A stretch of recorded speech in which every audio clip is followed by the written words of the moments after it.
you want to keep in mind that the final texture of the vegetable in the bowl when the person's eating it needs to have something in terms of the al dente. Al dente meaning resistance to the tooth in Italian. Needs to have some kind of al dente-ness left to it, okay? And so how long you cook these vegetables at this stage, it's important to understand the vision of where they're going to go, how much more are they going to be cooked.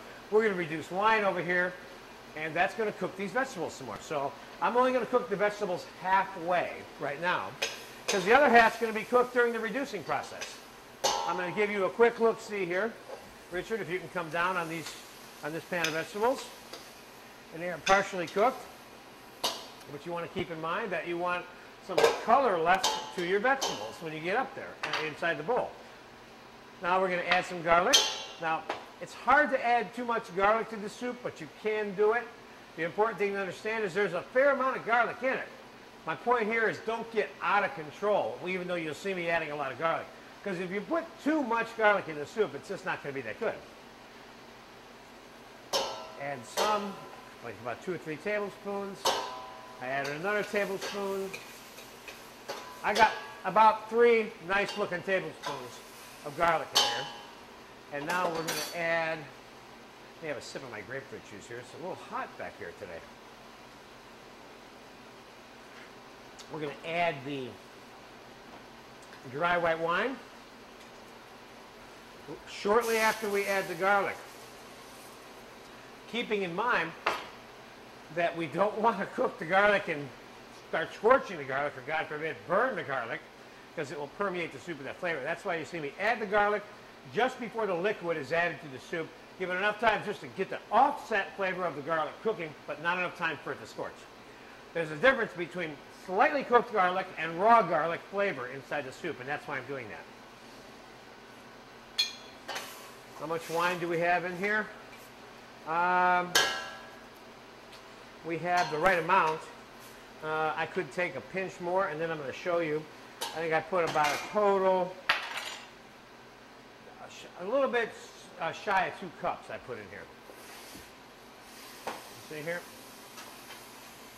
We have, there's a fair amount of wine in here right now. You're probably asking yourself, that's a lot of wine for that soup, but we're going to reduce that wine by 90% right now. Meanwhile, I'm going to go over the garnishes with the soup while it's reducing. Now, what you're going to find is I'm going to make this entire soup from start to scratch on this DVD with no breaks. You're going to see how long it takes to make this soup completely. There's only a few things on the DVDs that don't have some time elapsed cooking in them. This is probably the fastest soup that I can make for you. It's incredibly fast. All right, so we have, let me wipe this off a little bit. We have a little bit of fresh cilantro here. Now, I hear there's a lot of people spending time and time and time picking every teeny weeny little stem off of the leaves of all of their herbs before they chop it. For those of you who haven't noticed, these little stems are very tasty and do not take away from most of the foods and most of the herbs the stems are okay on, with the exception of the bigger, thicker ones. So that's my opinion on this. I've been using stems in all kinds of things for years, and they're nice.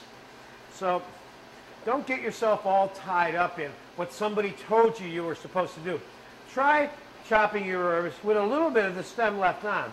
Spend about with the exception of tarragon, which has extremely thick stems on it, but it does come off fairly easily. You don't want to chop that stem in there. There's your tarragon, and we got a little bit of basil here. And we're going to use some parsley. And this is going to be for the finishing process. So we're going to chop up some cilantro, tarragon, and basil to add to the soup. This is an option, but I think this is something that you should do. Okay? We're going to wrap up the herbs in a little ball. You see? Tighten them all together so they're easier to chop.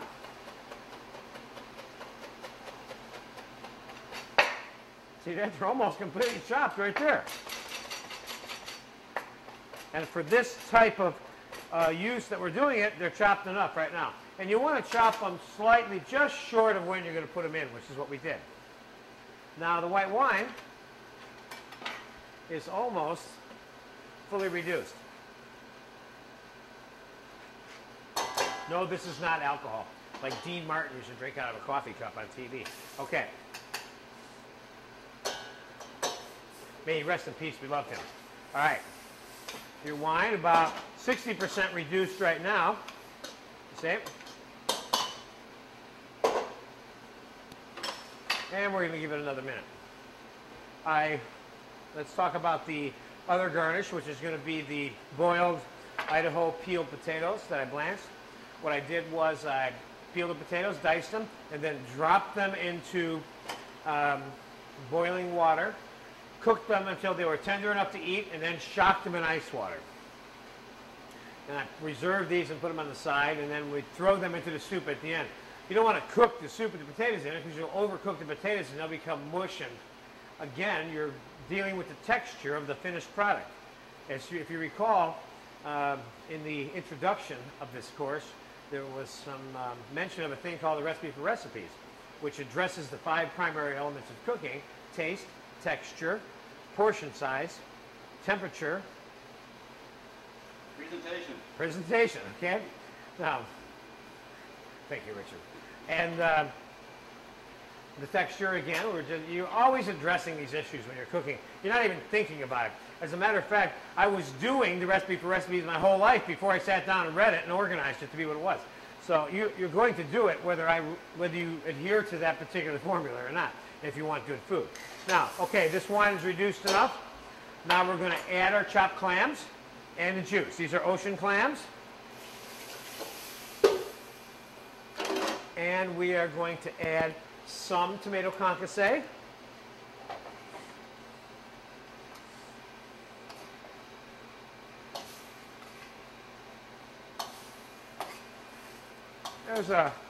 I'm going to pull this over here now, this pot.